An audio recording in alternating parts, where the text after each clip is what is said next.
কেন যাবে না সে আমার সাথে? ও আগে খারাপ কাজ করে। আমাদের আলম হাসান ভাই এখন যে বউ বিয়ে করে নিয়ে আসলো, সেই বউর সাথে এখন ঝগড়া বিবাদ শুরু হয়ে গেল। তা আমরা ভেবেছিলাম যে হয়তোবা এই বউর সাথে সংসারটা টিকে যাবে, হয়তোবা এই বউর সাথে আলম ভাইয়ের অনেকটাই মিল ছিল, দুজনেই রম্বা ছিল। ভেবেছিলাম হয়তোবা সংসারটা টিকাইতে পারবে, কিন্তু এত অল্প তাড়াতাড়ি তাদের সংসারটা ভেঙে যাবে সেটা আমরা কখনোই কল্পনা করিনি। আলম ভাই হচ্ছে এখন বউয়ের হাতে মার খাচ্ছে, চিন্তা করা যায় একটু বিষয়টা। আর প্রথম যখন আলম ভাইয়ের বউ মুক্তার ভিডিওগুলো আমরা দেখেছিলাম, তখন ভেবেছিলাম মুক্তার কথাবার্তা কিন্তু একটু ভিন্ন টাইপের ছিল, যে লাল শাড়ি পরে আসছি, এখন সাদা শাড়ি পরে যাব, আমরা সংসার করে দেখাবো। অন্তত এ কথাগুলো তার মাথায় বিবেক খাটিয়ে বলা উচিত ছিল। সে এখন যেতে ঝগড়াঝাটি হয়ে গেছে, সেই কথাগুলো তার একটু মনে রাখা উচিত ছিল। সেই কথাগুলো কিন্তু দর্শকের সামনে সে বলেছিল ভিডিওর মাধ্যমে।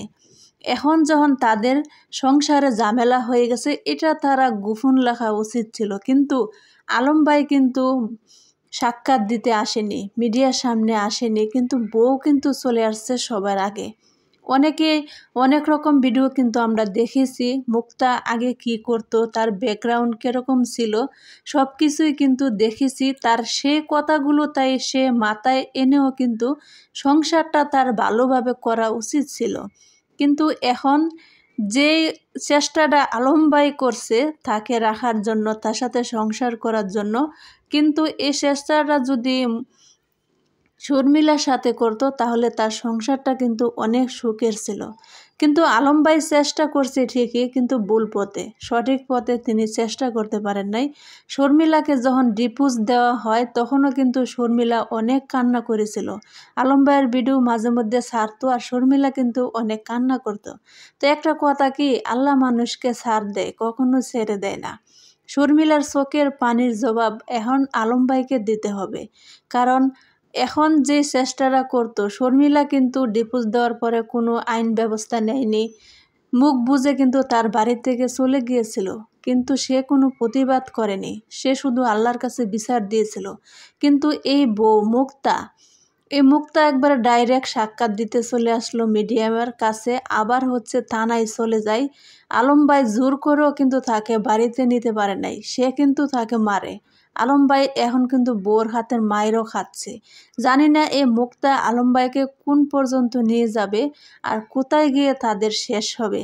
যে সংসার এক সপ্তাহের ভিতরে গ্যাঞ্জাম লেগে যায়, এ সংসার কি কোনো দিন টিকানো যায়? এ সংসার কোনো দিন টিকবে? মনে হয় না এ সংসার কোনো দিন টিকে উঠবে। তো একটা কথা, মানুষ নতুন বউর লজ্জা শরম ভাঙতেই কিন্তু 6 মাস 1 বছর চলে যায়, কিন্তু এই মুক্তাকে দেখে মনে হয় না যে একটা নতুন বউ। কিন্তু মিডিয়ার সামনে যেভাবে চলে আসে, যেভাবে তার কথার ধরন, সে কিন্তু বলেছিল আমি আমার স্বামীকে অনেক ভালোবাসি, আমি আমার স্বামীকে ছেড়ে কোথাও থাকতে পারবো না। আবার বলেছিল যে আমি আমার স্বামীকে কখনোই বিদেশ পাঠাবো না। কিন্তু কোথায় গেল? 1 সপ্তাহের ভিতরে এত ভালোবাসা কোথায় চলে গেল? আসলে দুষ্টু মানুষের মুখেই কিন্তু মিষ্টি কথা। আলম ভাইয়ের বউয়ের মুখে অনেক মিষ্টি কথা শুনেছিলাম, কিন্তু এই কথাগুলো এখন কোথায় চলে গেল? এই যে মিডিয়ার সামনে এসে রাস্তায় মারামারি ধরাধরি এগুলো করছে, কিন্তু একটা কথা কি, সে কিন্তু আগেই অন্যরকম কাজ করে আসতো, সেজন্য তার ওই কাজগুলো মিডিয়ার সামনে তার করা কোনো ব্যাপার না, সে কিন্তু অটোমেটিক করতে পারে, তার জন্য কোনো ধরাবান্ধা নেই। কিন্তু এখন আলম ভাই কোথায় যাবে? তাকে নিয়ে সংসার করবে না কি করবে? ধন্যবাদ।